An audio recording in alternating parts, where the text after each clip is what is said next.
बिस्मिल्लाहिर्रहमानिर्रहीम। Last time disconnection approach में हमने चंद एक सिंथेसिस ऑफ ऑर्गेनिक कंपाउंड्स की थी। उसमें हमने देखा था कि किस तरह जो है फंक्शनल ग्रुप जो है वो इंटरकन्वर्जन होती है, किस तरह जो है वो सब्स्टिट्यूशन होती है। फॉर एग्जांपल अगर अल्काइल की सब्स्टिट्यूशन करवानी है तो हम फ्रीडल क्राफ्ट जो है उसको एज अ बेस बनाते हैं और उसी के मैकेनिज्म के थ्रू जो है वो ऑर्गेनिक कंपाउंड यानी कि बेंजीन के एरोमेटिक कंपाउंड्स के ऊपर उसके अल्काइलेशन करवाते हैं। इसी तरह हमने असाइलेशन की बात की थी, तो असाइलेशन भी जो है वो फ्रीडल क्राफ्ट मैकेनिज्म के थ्रू जो है AlCl3 जो है वो एज ए कैटलिस्ट के तौर पे ऐड करता है, तो उसी के थ्रू जो है वो हमने असाइलेशन करवाई थी। आज हम जो है वो कुछ और ऑर्गेनिक कंपाउंड्स की सिंथेसिस भी देखेंगे और उनके डिस्कनेक्शंस भी देखेंगे और उनकी जो है वो पॉसिबिलिटीज देखेंगे कि किस किस तरह से जो है वो हम इनको प्रिपेयर कर सकते हैं। ठीक है, तो लास्ट टाइम ये जो है एग्जांपल ये डिस्कस की गई थी, तो थोड़ा सा जो है वो इसको आज फिर देखते हैं ताकि हमारा जो है बेसिक कॉन्सेप्ट्स जो हैं वो क्लियर हो जाएं। और ये जो है ये लास्ट लेक्चर से थोड़ा सा रिलेटेड है, जिसमें हम कहते हैं कि फॉर एग्जांपल अगर हमने किसी भी ऑर्गेनिक कंपाउंड के ऊपर जो है वो एक कार्बन जो है उसको इंट्रोड्यूस करवाना है। लास्ट टाइम हमने देखा था कि अगर हम अल्काइल ग्रुप जो है और वो अल्काइल ग्रुप जो है जिसमें मोर देन 1 कार्बन एटम्स होते हैं, अगर उसको हमने इंट्रोड्यूस करवाना है किसी एरोमेटिक रिंग के ऊपर, तो हम कौन सा मेथड अप्लाई करते थे? फ्रीडल क्राफ्ट अल्काइलेशन हम जो है वो मेथड इस्तेमाल करते थे। लेकिन यहाँ पर हम देखेंगे कि अगर हमने सिंपल एक कार्बन जो है वो इंट्रोड्यूस करवानी है किसी एरोमेटिक रिंग के ऊपर या बेंजीन रिंग के ऊपर, तो हम जो है वो कौन सा रिएजेंट्स और कौन सा जो है वो कैटलिस्ट यूज करेंगे। तो ये हमारे सामने है, ये पहले टेबल में भी जो है वो बताया जा चुका है कि ये जो है वो हम एज ए रिएजेंट के तौर पर यूज करते हैं इन द प्रेजेंस ऑफ, ये हमारा कैटलिस्ट है जिंक क्लोराइड, और जो हमारा मीडिया होता है वो क्या होता है? एसिडिक होता है। क्यों? क्योंकि हम उसको क्या प्रोवाइड कर रहे हैं? एक स्ट्रॉन्ग एसिड प्रोवाइड कर रहे हैं। तो ये रिएक्शन जो है ये एक एसिडिक मीडिया के थ्रू होता है। तो जैसे ही हमने क्या किया कि ये रिएजेंट जो है वो इसको अपने रिएक्टेंट्स मटेरियल के अंदर डाला है, तो उसने क्या किया, हमारे पास बेंजीन रिंग के ऊपर एक कार्बन की क्या हो चुकी है? इंट्रोडक्शन उसका हो चुका है, यानी कि कार्बन जो है वो एक रिप्लेस हो चुकी है वहां पर। अब जब कार्बन जो है वो प्लेस हो चुकी है तो इसको रिमूव करना भी क्या होता है? आसान होता है। ठीक है, हमने लास्ट टाइम भी जो है वो कुछ बातें डिस्कस की थी कि सिर्फ सिंथेसिस जो है वो हमारा मेन पर्पस नहीं होता, बल्कि हमने ये भी देखना होता है कि उसकी फंक्शनल ग्रुप इंटरकन्वर्जेंस क्या क्या हो सकती हैं, और अगर हम उसको रिमूव करना चाहते हैं तो उसके लिए जो इजी मेथड्स हैं वो कौन कौन से होते हैं। तो अगर हम जो है वो फ्रीडल क्राफ्ट के थ्रू इस यहाँ पर अल्काइलेशन करवाते हैं, फिर फर्दर हमें उसकी क्या करवानी पड़ेगी? क्लोरीनेशन करवानी पड़ेगी, और इसको रिमूव करना थोड़ा सा टफ हो जाता है। लेकिन और जब हम देखते हैं कि जब क्लोरीनेशन करवाते हैं तो आप डिटेल में पढ़ चुके हो कि जब किसी अल्केन की जो है वो हम हेलोजिनेशन करवाते हैं तो उसमें फ्री रेडिकल प्रोड्यूस होते हैं। तो जब फ्री रेडिकल प्रोड्यूस होते हैं तो चांसेस ऑफ अदर कंपाउंड्स जो होते हैं उनके सिंथेसिस के वो बढ़ जाते हैं, तो हमारा टारगेट मटेरियल जो होता है वो क्या हो जाता है? वो पीछे चला जाता है या उसकी सिंथेसिस जो है वो बहुत कम होती है। तो हमने क्या किया है? रिएजेंट डाला है। रिएजेंट डालने से हमारे पास ये क्या बन गया है? एक कंपाउंड बन गया है, और कार्बन की यहाँ पर क्या हो चुका है? बेंजीन रिंग के ऊपर इंट्रोडक्शन हो चुका है। तो जैसे ही कार्बन का जो है इंट्रोडक्शन हुआ है, अब हम अगर इसको रिमूव करना चाहते हैं तो वो इजीली जो है वो इसको रिमूव कर सकते हैं। क्या करेंगे? ऑक्सीडेज एंजाइम डालेंगे, हेक्सामीन जो है, जब हम ये डालेंगे तो ये यहाँ से क्या हो जाएगा? रिमूव हो जाएगा, और हमारे पास जो है वो टारगेट मटेरियल जो है वो आ जाएगा। तो यहाँ पर वो बात करता है कि when hetero atoms are required, जब एक से ज्यादा एटम जो हैं वो रिक्वायर हों, nitration gives the NO2 group and halogenation puts in chlorine और ब्रोमीन डायरेक्टली। तो वो कहता है कि नाइट्रेशन जो है वो हमें देती है क्या, NO2 ग्रुप देती है, और साथ में जब हम हेलोजिनेशन करवाते हैं तो उसमें या तो क्लोरीन आती है या फिर क्या आ जाती है, ब्रोमीन डायरेक्टली आ जाती है। अब यहाँ पर जो है OR ग्रुप, ठीक है, इथॉक्सी ग्रुप जो है, अल्कोक्सी ग्रुप जो है, एंड आयोडीन जो है वो are generally added by nucleophilic substitution reaction. Understood बात है कि यहाँ पर जो है ये अल्कोक्सिक ग्रुप और ये वाला जो आयोडीन ग्रुप है ये हम न्यूक्लियोफिलिक सब्स्टिट्यूशन रिएक्शन के थ्रू जो है वो हम ऐड करवाते हैं। ठीक है, तो यहाँ पर जो है वो नीचे जो टेबल दिया गया है ये वाला, इसमें हमें बताया गया है कि कौन कौन से सिंथोन्स जो हैं वो आप बेंजीन के ऊपर जो है वो इंट्रोड्यूस करवाते हैं, और उनको इंट्रोड्यूस करवाने के लिए जो है वो आपको कौन सा रीएजेंट जो है वो डालने पड़ते हैं। फॉर एग्जांपल ये हमारे पास एक जो है वो अल्काइल बेंजीन मौजूद है, फॉर एग्जांपल हम इसे कहते हैं कि ये टॉलिन मौजूद है। अब हमने क्या करना है, हमने यहाँ पर जो है वो एडिशन करवानी है किसी एक्स ग्रुप की। ठीक है, तो एक्स ग्रुप यानी कि ऐसा सिंथोन जो है वो यहाँ पर ऐड करवाना है जिसके ऊपर क्या हो, कीटोनिक सिंथोज हो, यानी कि उसके ऊपर पॉजिटिव चार्ज हो। तो कौन कौन से कीटोनिक सिंथोन जो है वो हमें ऐड करवा सकते हैं और किस किस तरीके से जो है वो हम ऐड करवा सकते हैं, वो हम यहाँ पर देख लेते हैं। फॉर एग्जाम्पल अगर हमें अल्काइल ग्रुप जो है उसकी एडिशन करवानी है या उसकी सब्स्टिट्यूशन करवानी है बेंजीन के ऊपर, तो हम क्या करते हैं, फ्रीडल क्राफ्ट अल्काइलेशन जो है वो मेथड यूज करते हैं। ये देखें, फ्रीडल क्राफ्ट अल्काइलेशन।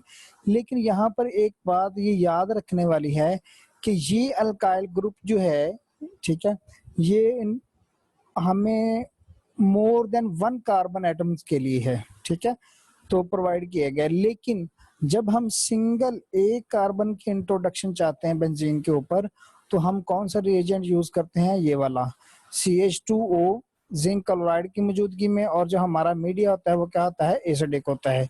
लेकिन अगर हम एक से ज्यादा जो कार्बन है वो बेंजीन के ऊपर इंट्रोड्यूस करवाना चाहते हैं, तो फिर जो है वो हम सिंपली क्या करते हैं कि अल्काइल हैलाइड लेते हैं in the presence of AlCl3 aluminium trichloride की मौजूदगी में, और ये रिएक्शन करवाया गया था फ्रीडल क्राफ्ट अल्काइलेशन की मौजूदगी में।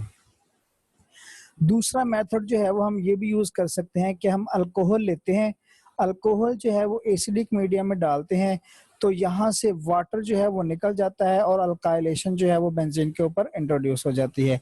या फिर हमने लास्ट टाइम देखा था कि अल्कीन भी जो है वो क्या करती है कि अल्कीन भी उसमें पार्टिसिपेट करती है, अल्काइल ग्रुप जो है उसकी सब्स्टिट्यूशन में। कैसे, अल्कीन में क्या होगा कि जहां पर दो ऐसे कार्बन जहां पर डबल बॉन्ड की क्या होगी, एग्जिस्टेंस होगी, तो एक साइड पे जो है वो हाइड्रोजन चला जाएगा और दूसरी साइड पे दूसरे कार्बन के ऊपर, यानी कि दो कार्बन है उनके दरमियान डबल बॉन्ड है, बॉन्ड टूटेगा तो एक कार्बन पे हाइड्रोनियम आयन चला जाएगा और दूसरा कार्बन जो होगा वो केटायनिक सिंथोन में कन्वर्ट हो जाएगा, यानी उस कार्बन पे पॉजिटिव चार्ज आ जाएगा। और जब पॉजिटिव चार्ज आ जाएगा तो बेंजीन का पाई बॉन्ड जो है वो इसके ऊपर अटैक कर देता है और यूं जो है वो इसकी अल्काइलेशन हो जाती है। तो अल्काइलेशन के 3 मेथड हैं। पहला है अल्काइल हैलाइड की मौजूदगी में, तो जब अल्काइल हैलाइड लेते हैं तो फिर हम क्या लेंगे, AlCl3, इसे क्या कहते हैं, फ्रीडल क्राफ्ट अल्काइलेशन। दूसरा क्या मेथड है कि हम अल्कोहल लेते हैं लेकिन जो मीडिया होता है वो हमारा क्या होता है, एसिडिक होता है। तीसरा जो है मेथड, उसमें हम क्या लेते हैं, अल्कीन लेते हैं और साथ में हम जो है वो एसिड ऐड करते हैं एज ए रिएजेंट के तौर पे, तो ये हमारे पास क्या करता है, उसकी अल्काइलेशन करवा देता है। अगर हमारे पास असाइल ग्रुप की इंट्रोडक्शन हो, यानी कि अगर हमने असाइल ग्रुप जो है वो इंट्रोड्यूस जो है वो करवाना हो, तो हम ये ऑलरेडी पढ़ चुके हैं कि हम असाइल हैलाइड लेते हैं। यहाँ पर उसने क्लोरीन की मिसाल दी है तो हम यहाँ पर कहेंगे कि ये असाइल क्लोराइड है, ठीक है।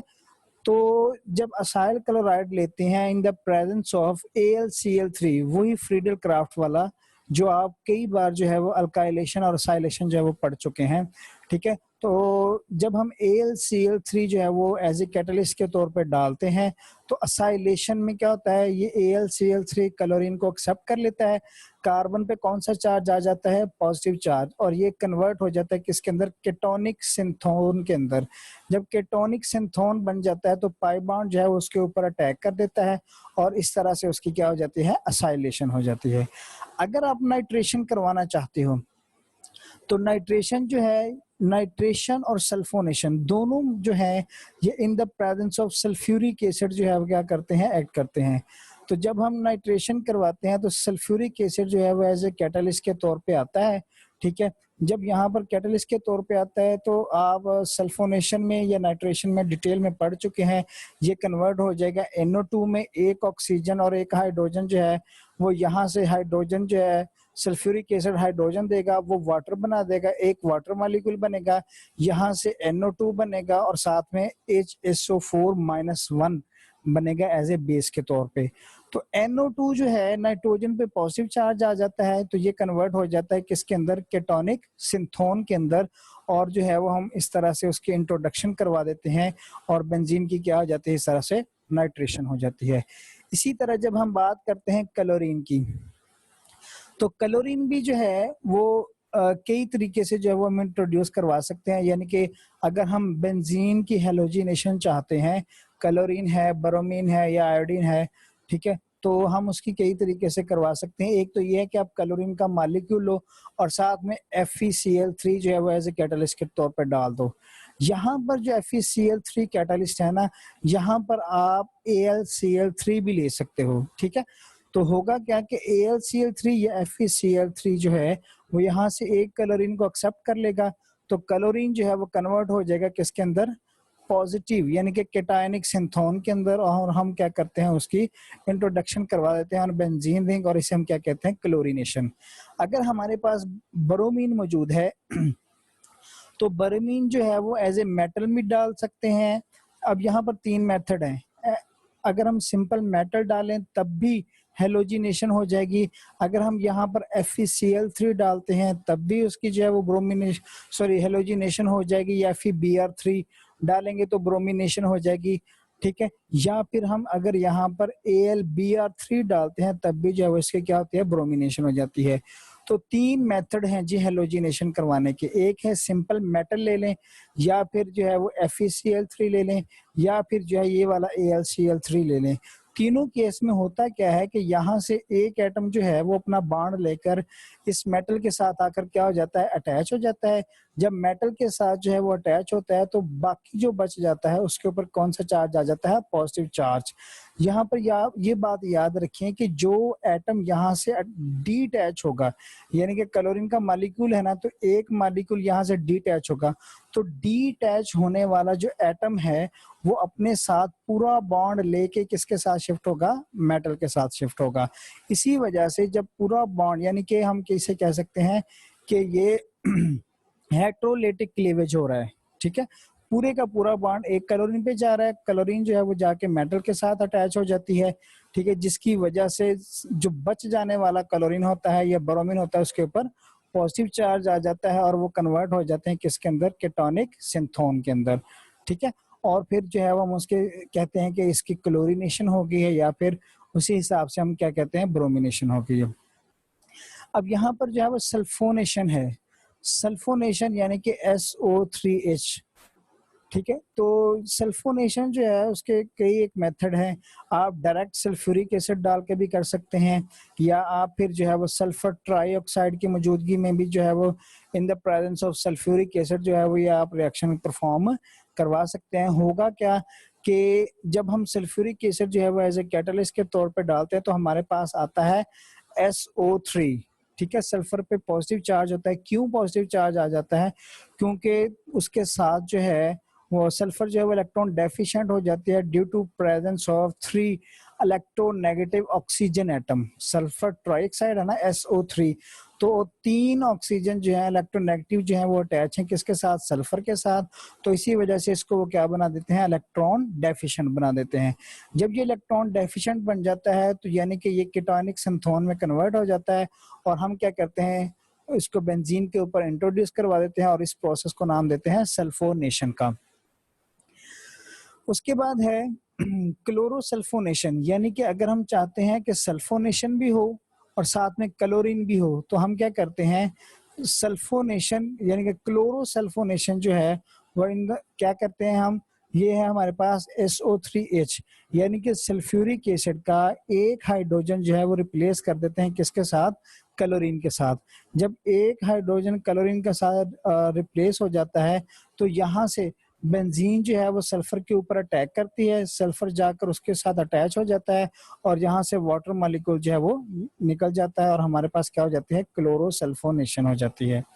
ठीक है, और फिर दूसरा जो है वो अजाइड मॉलिक्यूल है कि हम इसकी जो है वो इसके इंट्रोडक्शन कैसे करवाते हैं, तो हम इसे कह सकते हैं कि डाई एजो कपलिंग रिएक्शन जो है वो आपने लास्ट सेमेस्टर्स में देखा था, छठे सेमेस्टर में देखा था कि डाई आइसो कपलिंग रिएक्शन जो है वो किस तरह परफॉर्म होते हैं। तो सिंपली अगर हम यहाँ पर देखें तो नाइट्रोजन पे कौन सा चार्ज है, पॉजिटिव चार्ज है, तो ये भी क्या है, कन्वर्ट हो चुका है किसके अंदर, केटोनिक सिंथोन के अंदर। तो इस टेबल में हमने जो है वो डिटेल में देखा है कि किस तरह जो है वो केटोनिक सिंथोन जो है वो हम बेंजीन के ऊपर इंट्रोड्यूस करवा सकते हैं और उनके लिए जो है वो क्या क्या रिएजेंट्स होने चाहिए। ये 3 रिएक्शन जो है ये आप ऑलरेडी पढ़ चुके हैं, अल्काइलेशन भी पढ़ चुके हैं, सल्फोनेशन भी पढ़ चुके हैं, नाइट्रेशन भी पढ़ चुके हैं, हेलोजिनेशन भी पढ़ चुके हैं। अगर आपके लिए जो है वो न्यू हो गया तो वो ये 2 वाले जो हैं, एक है अजाइड डाई आइसो कपलिंग और दूसरा है क्लोरोसल्फोनेशन जो है, ये अब आपके लिए क्या होंगे, 2 नए रिएक्शंस होंगे। तो ये जो चीजें हैं ये अपने माइंड में रखनी है ताकि अगर हम बेंजीन के ऊपर कोई भी चीज जो है वो सब्स्टिट्यूट करवाना चाहते हैं या एडिशन करवाना चाहते हैं तो क्या है, हम आसानी से जो है वो उसके कन्वर्जन्स कर सकते हैं। अब यहाँ पर जो है वो फंक्शनल ग्रुप जो है वो इंटर कन्वर्जन्स होती हैं। ठीक है, कैसे जो है वो फंक्शनल ग्रुप, फॉर एग्जांपल ये हमारे पास एक कंपाउंड है, ठीक है, RY, तो हमने इस Y को कन्वर्ट करना है किसके अंदर है, X के अंदर। तो हम क्या कहते हैं कि हम इसकी कन्वर्जन्स करते हैं। तो कन्वर्जन्स के लिए जो है वो बेसिक आपको ये याद रखना चाहिए कि नाइट्रो ग्रुप जो है वो कन्वर्ट हो सकता है किसके अंदर, अमाइनो ग्रुप के अंदर। लेकिन उसके लिए कंडीशन क्या होनी चाहिए, सिंपल है कि हम यहाँ पर देखो नजर आ रहा है कि ऑक्सीजन यहाँ से निकल रही है और हाइड्रोजन ऐड हो रही है, तो ये दोनों डेफिनेशन किसकी होती है, रिडक्शन की। तो अगर नाइट्रो ग्रुप को रिड्यूस कर दिया जाए किसके अंदर, अमाइनो के अंदर, तो वो उसके लिए रिएजेंट्स क्या यूज होने चाहिए, हाइड्रोजन जो है वो हम ऐड करते हैं in the presence of platinum charcoal की मौजूदगी में। इसी तरह जो है अगर हमारे पास ये COR ग्रुप है, ये जो है वो आप कह सकते हो कि ईथर से भी आ सकता है, ठीक है, और एस्टर से भी आ सकता है। ठीक है, तो अगर हमारे पास COR जो ग्रुप है, अगर हमने इसको कन्वर्ट करवाना है किसके अंदर, CHOHR के अंदर, किसके अंदर, CHOHR के अंदर। तो अब आपको यहाँ पर नजर आ रहा है कि यहाँ पर जो नई चीज ऐड हो रही है वो कौन सी है, COR तो ऑलरेडी मौजूद है, COR जो है वो ऑलरेडी मौजूद है। तो नई चीज जो है वो क्या चीज ऐड हो रही है, हाइड्रोजन ऐड हो रही है। तो यहाँ पर भी क्या होगी, रिडक्शन होगी, और उसके लिए, उस रिडक्शन के लिए जो है वो हम कौन सा रिएजेंट यूज करते हैं, सोडियम बोरोहाइड्रेट। ठीक है, और अगर हमारे पास जो है वो हमारे पास कीटोन मौजूद है, फॉर एग्जांपल ये कीटोनिक ग्रुप है, ठीक है, तो हम जो है वो इसको कन्वर्ट कर सकते हैं किसके अंदर, अल्केन के अंदर। तो यहाँ पर भी ये आपने जो है वो रिडक्शन पढ़ी थी, क्लेमेंसन और वुल्फ किश्नर जो है रिडक्शन पढ़ी थी, ठीक है। तो उसमें जो है वो हमने देखा था कि कीटोन जो है वो जिंक अमलगम की मौजूदगी में, जिंक मरकरी जो है वो HCl के साथ एक अमलगम बना लेती है और इसकी यहाँ पर क्या हो जाती है, इसकी रिडक्शन करवा देता है। ठीक है, अब नेक्स्ट जो है ऑक्सीडेशन। ऑक्सीडेशन जो है वो कौन कौन से तरीके से और कैसे कैसे, अगर हमारे पास जो है वो एक अल्काइल क्लोराइड ग्रुप मौजूद है, या जहाँ हम इसे कहते हैं मिथाइलिन क्लोराइड मौजूद है, हमने इसकी ऑक्सीडेशन करवानी है, तो हम क्या करते हैं कि एक फॉर्मेल्डिहाइड ग्रुप लेते हैं और हेक्सामीन की मौजूदगी में इसकी क्या करवा देते हैं, ऑक्सीडेशन करवा देते हैं। दूसरा, अगर हमारे पास कोई अल्काइल ग्रुप है तो वो सिंपल आप देख चुके हो, कार्बोक्सिलिक एसिड में कन्वर्ट होता है और उसके लिए ऑक्सीडाइजिंग एजेंट जो है वो KMnO4 जो है वो हम यूज करते हैं। तीसरा, अगर हमारे पास कोई अल्काइल रेडिकल है तो ये भी चूंकि अल्केन से बिलोंग करता है, यहाँ से एक हाइड्रोजन रिमूव होता है तो इसकी ऑक्सीडेशन भी जो है वो KMnO4 की मौजूदगी में हो जाती है। लास्ट वन जो है, अगर हमारे पास COR है, ठीक है, और हमने इसकी फर्दर ऑक्सीडेशन करवानी है, तो आपको नजर आ रहा है कि यहाँ पर जो है वो हमारे पास क्या है, ऑक्सीडेशन जो है वो हो रही है उसकी, और इसकी इसमें ऑक्सीजन ऐड हो रही है। तो हम यहाँ पर जो है वो रिएजेंट यूज करते हैं कौन सा, पर एस्टिक एसिड का, ठीक है, यानी कि ऐसा एस्टिक एसिड जिसमें 3 ऑक्सीजन हो, ठीक है, C डबल बॉन्ड O और ये H आ जाएगा, तो इसे कहते हैं पर एस्टिक एसिड। तो अगर COR की ऑक्सीडेशन करवानी है तो पर एस्टिक एसिड की मौजूदगी में आप उसकी ऑक्सीडेशन करवाते हैं। अगर हमने करवानी है सब्स्टिट्यूशन, ठीक है, तो सब्स्टिट्यूशन में क्या होता है कि अगर फॉर एग्जांपल हम कन्वर्ट करना चाहते हैं मिथाइल ग्रुप को CCl3 में, तो अंडरस्टूड बात है कि हम जो है वो उसके क्या करवा देंगे, क्लोरीनेशन करवा देंगे इन the presence of PCl5, phosphorus pentachloride.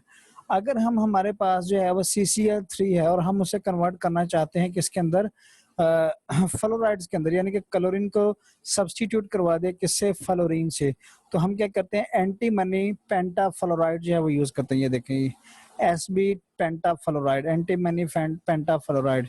और अगर हमारे पास सियानो ग्रुप है उसकी ऑक्सीडेशन करवाना चाहते हैं तो उसकी ऑक्सीडेशन सिंपल होती है, बेसिक मीडिया हम यूज करते हैं और वाटर के साथ उसका जो है वो रिएक्शन करवा देते हैं, तो वो हमारे पास क्या बन जाता है, उसकी ऑक्सीडेशन। और CN जो है याद रखिएगा ये ऑक्सीडाइज होकर किसमें कन्वर्ट होता है, कार्बोक्सिलिक एसिड में। तो ये चीजें जो है वो आपको याद रखनी होंगी अगर आप जो है वो डिस्कनेक्शन, अगर आप ये कन्वर्जन याद कर लेते हैं तो डिस्कनेक्शन आपके लिए जो है वो ज्यादा डिफिकल्ट नहीं होगी बल्कि बहुत ही ज्यादा आसान होगी। Nucleophilic aromatic substitution reactions. So far, we have studied the addition of cationic synthones to aromatic rings, but certain reagents are not available for some cationic synthones. कहता है कि अभी तक आपने जो स्टडी किया है वो सारे का सारा वो था कि जिसमें हम क्या करवाते थे, केटोनिक सिंथोन की क्या करवाते थे, सब्स्टिट्यूशन करवाते थे। लेकिन कुछ ऐसे रिएजेंट भी हैं, ठीक है, जिसमें जो है वो हम केटायनिक सिंथोन यूज करके उनको प्रिपेयर नहीं कर सकते। फॉर एग्जांपल अगर हमने ऑक्सीजन इंट्रोड्यूस करवानी है बेंजीन के ऊपर, तो हम ऑक्सीजन पे जो है वो पॉजिटिव चार्ज जो है वो पॉसिबल नहीं है, ठीक है, तो हम फिर क्या करते हैं, एनायनिक सिंथोन का जो है वो क्या करते हैं, सहारा लेते हैं। ठीक हो गया। Second point है, for example, if we want to add oxygen on aromatic ring, we must use another approach. Understood बात है, अगर हम ऑक्सीजन जो है वो ऐड करवाना चाहते हैं बेंजीन के ऊपर तो हमें केटोनिक सिंथोन के अलावा कुछ दूसरी अप्रोच जो है वो देखनी पड़ेगी। वो इंशाल्लाह हम देखते हैं कि किस तरह से जो है वो हम यूज कर सकते। Then we will use anionic synthon to synthesize the targeted molecule. तो हम जो है फिर कोई और जो है वो अप्रोच यूज करते हैं अपना मॉलिक्यूल या अपना कंपाउंड जो है सिंथेसाइज करवाने के लिए।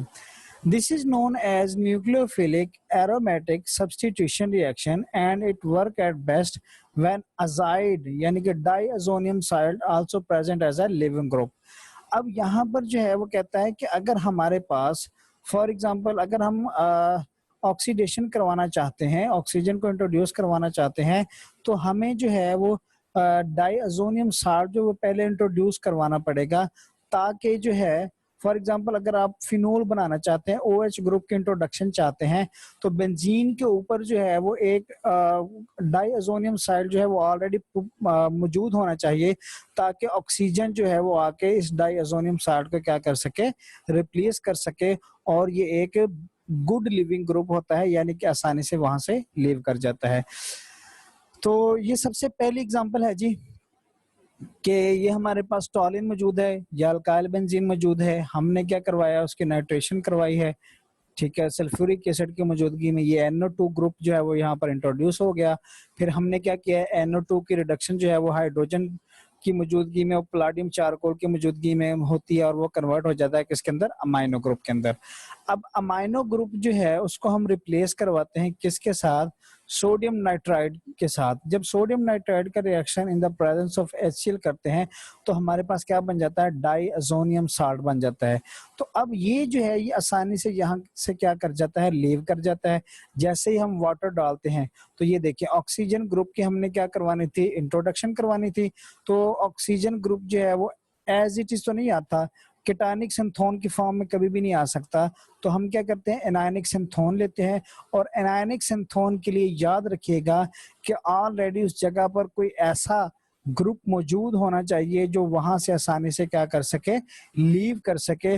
और उसकी बेस्ट एग्जांपल कौन सी है, वह है डाईअजोनियम साल्ट है। तो ये क्या करता है, उसको रिप्लेस कर देता है और हमारे पास जो है वो उसकी फिनोल बन जाती है।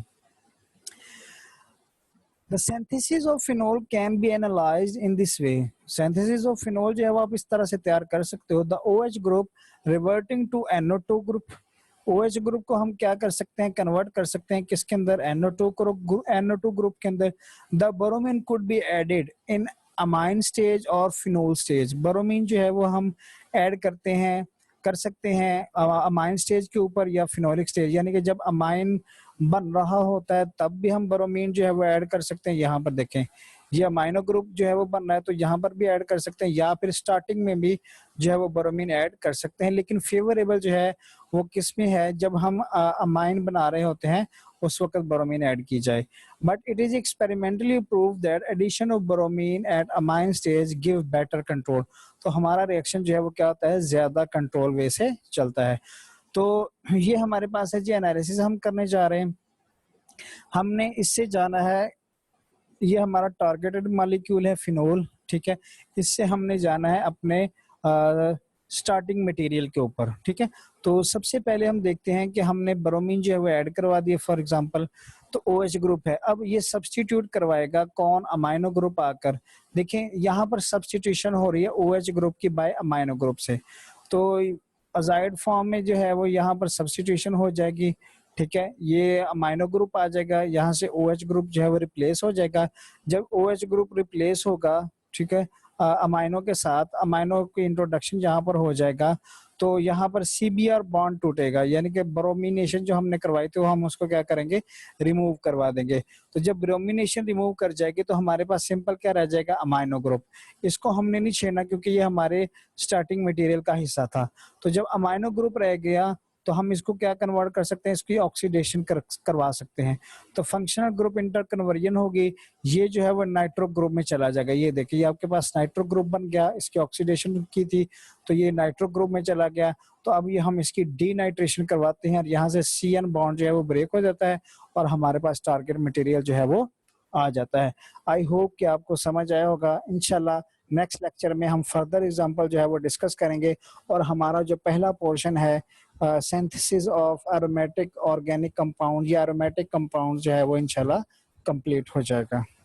जो भी क्वेश्चन हुआ वो इंशाल्लाह हम जो है वो नेक्स्ट लेक्चर क्वेश्चन सेशन में जो है वो उसको देखेंगे। अल्लाह हाफिज।